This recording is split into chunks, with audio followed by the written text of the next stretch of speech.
నాన్న రక్తం పట్ల హాస్పిటల్లో ఉన్నాం. అందరికీ రాసుకున్నారు, నాకు రాయలేదు.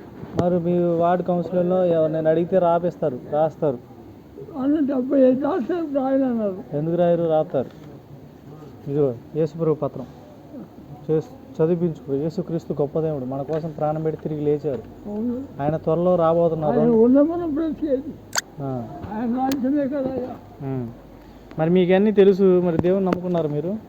దేవుని నేను పోయి నా ఇష్టాలు ప్రాంతం చూడలేదు చేశాడు. చర్చికి వెళ్తారా? చర్చి ఉండదయ్యా. వెళ్తారా? చర్చికి వెళ్తారా? బాప్తిజం తీసుకున్నారా? తీసుకున్నారు బాప్తిజం.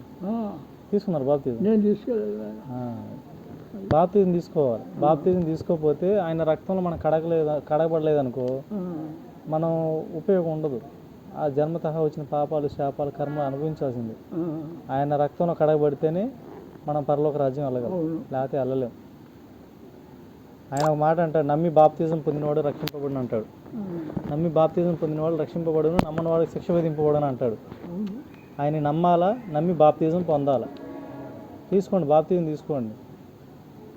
ఆయన త్వరలో రాబోతున్నాడు. రెండవ రాకడ ఆయన సిద్ధంగా ఉంది.